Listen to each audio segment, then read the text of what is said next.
Hello friends, போன வீடியோல பணத்தை பத்தி பார்த்தோம். இந்த வீடியோல பணத்தை நம்ம எப்படி கையாளணுங்கிறத பத்தின 5 விஷயங்களை பார்க்க போறோம். Welcome to mister and missus finance. வருமானம், இன்கம்.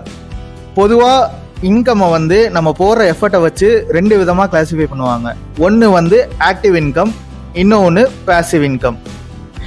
ஆக்டிவ் இன்கம் பேர்ல இருக்க மாதிரியே நம்ம தினமும் போடுற எஃபர்ட்டுக்கு ஏற்ற மாதிரி வர இன்கம் தான் ஆக்டிவ் இன்கம். யூஸ்வலாக இந்த இன்கம் ஒன்று டெய்லி இன்கமோ இல்லை வீக்லி இன்கமோ இல்லை மந்த்லி இன்கமாக இருக்கும். ஆக்டிவ் இன்கம் தான் நம்ம பொதுவாக வாங்குற இன்கமாக இருக்கும். அதாவது நம்ம தினமும் வாங்குற தினக்கூலியாக இருக்கலாம், இல்லை வார சம்பளமாக இருக்கலாம், இல்லை மாத சம்பளமாக இருக்கலாம். இந்த மாதிரி ஆக்டிவ் இன்கம் இடத்துல நம்ம போடுற எஃபெக்ட்டுக்கு உடனே இன்கம் வரும். உடனே வர இன்கம் அதிகமாகவும் இருக்கும். ஆக்டிவ் இன்கம்ல இன்னைக்கு நம்ம உழைச்சாதான் நமக்கு காசு. பொதுவாக பெரும்பாலான மக்கள் இந்த ஆக்டிவ் இன்கம் தான் பிரைமரி சோர்ஸ் ஆஃப் இன்கமாக வச்சுருப்பாங்க. ரொம்ப கலக்கீழாக சொல்லணும்னா கையில் காசு வாயில் தோசை, அதுதாங்க ஆக்டிவ் இன்கம். அடுத்து பேசிவ் இன்கம்ங்க.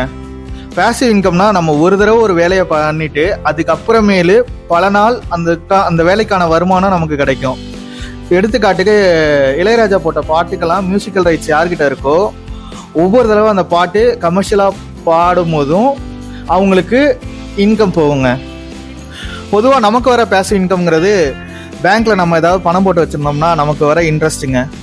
இந்த பேங்க்கில் பணம் போடுறதுக்கு ஃபஸ்ட்டு ஒரு தடவை தான் நம்ம எஃபர்ட் போட்டிருப்போம். ஆனால் 3 மாதத்துக்கு ஒருக்க நமக்கு இன்ட்ரெஸ்ட் வருங்க. இதுதான் நம்மள மாதிரி மக்களுக்கு பொதுவாக வர பேசிவ் இன்கம்ங்க. ஆக்டிவ் இன்கம் பேசிவ் இன்கம் பற்றி சிம்பிளாக புரிஞ்சுக்கணும்னா, வீடு கட்டுற கொத்தனார் ஆக்டிவ் இன்கம் வாங்குவாருங்க. அதே அந்த வீடை கட்டி வாடகைக்கு விடுற ஹவுஸ் ஓனர் பேசிவ் இன்கம் வாங்குவாருங்க. செலவு, எக்ஸ்பென்சஸ். வரவு 8 செலவு 10, அதிகம் 2, கடைசியில தொந்தனா இப்படி தாங்க நம்ம வாழ்க்கை போயிட்டு இருக்கு. இதுக்கு மெயின் ரீசன் என்னன்னு நினைக்கிறீங்க? நம்ம எக்ஸ்பென்ஸ் பத்தின புரிதல் இல்லாததுனாலதான். நம்ம எப்போதுமே நம்மளுக்கு எப்போ செலவு வருதோ அப்பதான் அந்த செலவுக்கான பணத்தை தேடுறோம். இப்போ ஜூன் மாசம் நம்ம குழந்தைங்களுக்கு ஸ்கூல் ஃபீஸ் கட்டுறோம் அப்படின்னா நம்ம ஜூன் மாசம் தான் போய் அந்த பணத்தை தேடுறோம்.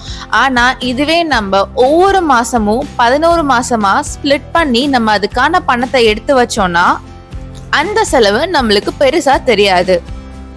இதே மாதிரிதான் நம்ம காலையில எந்திரிச்சு வாங்குற பால்ல இருந்து, கேஸ் பில்ல இருந்து, கரண்ட் பில், சப்போஸ் நீங்க இன்சூரன்ஸுக்கு ப்ரீமியம் கட்டுறீங்க, காலேஜ் ஃபீஸ் இருக்கு, இந்த மாதிரி அடுத்தடுத்து வர செலவுக்கு நம்ம மாசம் கரெக்டா பணத்தை நம்ம எடுத்து வச்சாலே நம்மளால எக்ஸ்பென்சஸை கரெக்டா ஹேண்டில் பண்ண முடியும்.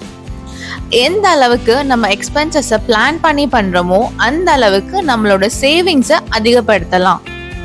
சேமிப்பு, சேவிங்ஸ். பொதுவா பண விஷயத்துல ஜெயிச்சவங்க எல்லாரும் சேமிப்பு போக மீதி இருக்க பணத்தை தான் செலவு பண்ணுவாங்க. ஆனால் நம்ம எல்லாருமே செலவு போக மீதி இருக்க பணத்தை தான் சேமிப்போம்.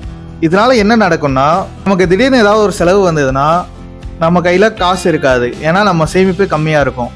அதுவே பண விஷயத்தை ஜெயிச்சவங்களுக்கு அவங்க ஆல்ரெடி நிறையா சேமித்து வச்சுருந்ததுனால ஏதாவது ஒரு செலவு வந்ததுன்னா அது ஒரு பெரிய பிரச்சனையாக அவங்களுக்கு தெரியாது. அந்த விஷயத்துலேருந்து சீக்கிரம் கடந்து வந்துடுவாங்க. இதே மாதிரி தான் ஏதாவது ஒரு வாய்ப்பு வந்ததுன்னா நம்ம அதை சரியாக பயன்படுத்த முடியாது. ஏன்னா நம்ம கையில் சேமிப்பு கம்மியாக இருக்கும். யார் அதிகமாக சேமித்து கம்மியாக செலவு பண்ணி வச்சுருக்காங்களோ அவங்க கையில் இருப்பு அதிகமாக இருக்கும். அதனால் அவங்க ஏதாவது ஒரு வாய்ப்பு பார்த்தாங்கன்னா அதை முழுமையாக பயன்படுத்திக்குவாங்க. முதலீடு, இன்வெஸ்ட்மெண்ட். நம்ம போன வீடியோவில் பார்த்த மாதிரி பணத்தோட மதிப்பு காலப்போக்கில் குறையும்னா நான் ஏன் சேர்த்து வைக்கணுங்கிற எண்ணம் நமக்குள்ளே வரும். அதுக்காக தான் நம்ம சேமித்த பணத்தை முதலீடு பண்ணணும். அந்த முதலீடு பண்ணுற இடம் பணவீக்க சதவீதத்தை விட அதிகமான வளர்ச்சி பெறணும். போன வீடியோவில் பார்த்த மாதிரி பணம் காய்க்கிற மரத்தை நம்ம இங்கே தான் உருவாக்குறோம். நீங்கள் போன வீடியோ பார்க்கலன்னா ஐ பட்டனில் போன வீடியோ கொடுத்துருக்கோம், அதை பாருங்கள். இது இன்னும் உங்களுக்கு புரியும். சிம்பிளாக சொல்லணும்னா, சேமிப்புங்கிறது குறுகிய கால தேவைக்கும், முதலீடுங்கிறது நீண்ட கால தேவைக்கும் நம்ம பயன்படுத்தணும். பொதுவாக இந்த உலகத்திலேயே சிறந்த முதலீடு எதுன்னு யாரை கேட்டாலும் அவங்க சொல்கிற ஒரு விஷயம், உங்கள் மேலே நீங்கள் பண்ணிக்கிற முதலீடு தான் சிறந்த முதலீடு. நம்மளோட வெற்றிக்காக எடுக்கிற முயற்சியும் பயிற்சியும் தாங்க நம்ம மேல பண்ற முதலீடு. சாதாரண துணை நடிகரா தன்னோட சினிமா வாழ்க்கையை தொடங்கின நம்ம விஜய் சேதுபதி அண்ணன் தாங்க இன்னைக்கு கோலிவுட் டோலிவுட்டை தாண்டி பாலிவுட்ல பெரிய ஸ்டாரா வளர்ந்துகிட்டு இருக்காரு. நீங்களும் உங்கள் கரியரில் ஜெயிக்க எங்களோட வாழ்த்துக்கள். காப்பீடு, இன்சூரன்ஸ். நம்ம எல்லாருக்கும் பிடிச்ச கிரிக்கெட்டை வச்சு காப்பீடுக்கும் முதலீடுக்கும் ஆன வித்தியாசத்தை சொல்கிறேங்க. பேட்டிங்கில் இருக்க பேட்ஸ்மேன் கையில் பேட் வச்சுருப்பாரு. அந்த பேட்டு தான் முதலீடு. பேட்டில் அடித்தாதான் அவருக்கு ரன்ஸ் கிடைக்கும். அதுவே அவர் உடம்பு ஃபுல்லாக ப்ரொடக்டிவ் கியர்ஸ் போட்டிருப்பாரு. தலையை பாதுகாக்க ஹெல்மெட்டு, காலை பாதுகாக்க லெக் பேடு, எல்போ பாதுகாக்க எல்போ பேடு, இது மாதிரி விஷயங்கள்லாம் போட்டிருப்பாரு. இதுதாங்க காப்பீடுங்கிறது. இந்த ப்ரொடக்டிவ் கியர்ஸ் எதுவுமே பேட்ஸ்மேனுக்கு ரன் அடிக்க உதவாதுங்க. ஆனால் அவர் மேலே படுற பந்தோட இம்பேக்டை குறைக்கிறதுக்கு இதுதாங்க ஹெல்ப்ஃபுல்லாக இருக்கும். இதே மாதிரி தான் ரியல் லைஃப்பில் இன்சூரன்ஸ் எதுவுமே நமக்கு ரிட்டர்ன் கொடுக்காதுங்க. ஆனால் நமக்கு வர லாஸோட இம்பேக்டை குறைக்கும்.